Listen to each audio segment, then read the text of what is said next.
The mixing in the ocean's interior is a very big, important question that is very rarely funded from a science perspective.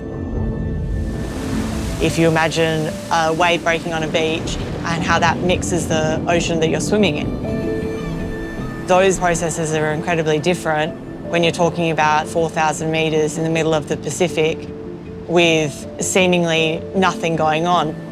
In reality, there's a lot happening. Currents, movement, temperature, salinity, meltwater. The role that mixing plays in the ocean directly links to climate change. I'm Jessica Colbush. I'm an oceanographer in the Minderoo-UWA Deep Sea Research Centre. My research fellowship is funded by Inkfish.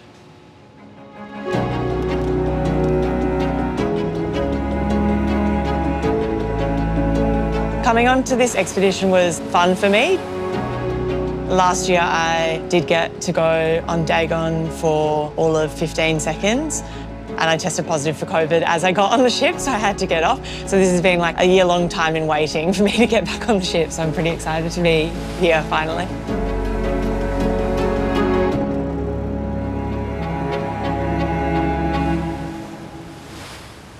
At the moment, we're still steaming out of the French-Polynesian exclusive economic zone. And once we hit international waters, that will be the location of our first deployment. Between here and Hawaiian Islands, we'll be deploying 3 landers at each location and understanding a bit more about the oceanography in those 7 places. So connect power to connect the lander bottom. We get data on the lander. One of the main components of them is a CTD. I've got one here. CTD stands for conductivity, temperature and depth. Conductivity is a measure of essentially salinity, which is used to deduce things around ocean circulation. D being depth, which is measured using pressure. And then obviously T for temperature.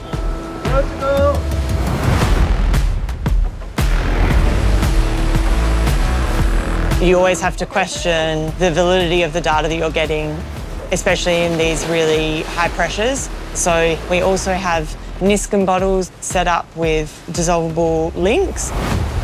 Lander away. They're sort of made to work on a timer. So we know that they dissolve after 4 hours. So that means that that water sample has been taken from the bottom of the ocean. From that, they have different mechanisms that help them come to the surface. I get a water sample and then I can put that through the salinometer here, which is used to calibrate data that we've retrieved from the CTD.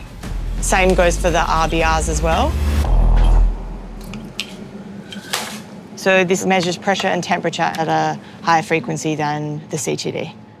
What I'm really trying to look for is that like small scale variation. Measurements like this, it's usually off a big long cable. They know what the depth is, but you're not getting that really small scale variation right at the bottom. That's why we're so lucky to have, Dagon.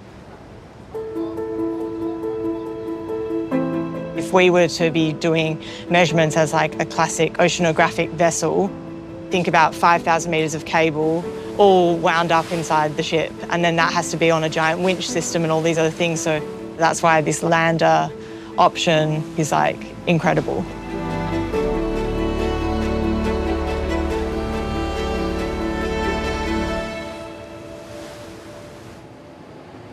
All right, and so we come in on here. We'll stop about right there. In the Pacific, there's deep sea mining going on. These routes were chosen particularly to avoid those areas. The areas that are of less interest for deep sea mining receive less attention.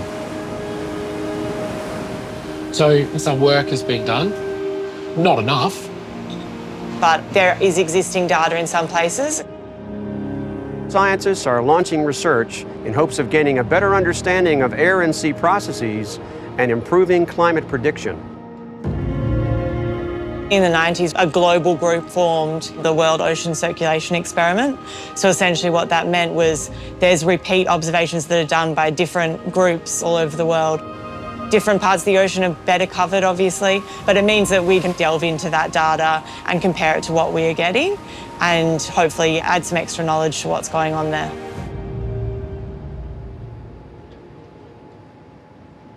I have just been spending a lot of time going through the leg 1 and leg 2 data because I have to do a bit of post-processing in terms of quality control and analysis. On Site 7, this is temperature along here and this is with depth. So you can see here that there's this like anomaly where the temperature increased right near the bottom. There's likely another water mass that is like quite a deep flowing boundary current that kind of goes around Hawaii. I can't do the full QC on the leg 3 data yet until the end of leg 4. I feel like this leg is unfinished, you know? We're hoping to delve a little bit into what it is and why once we get all of the data together.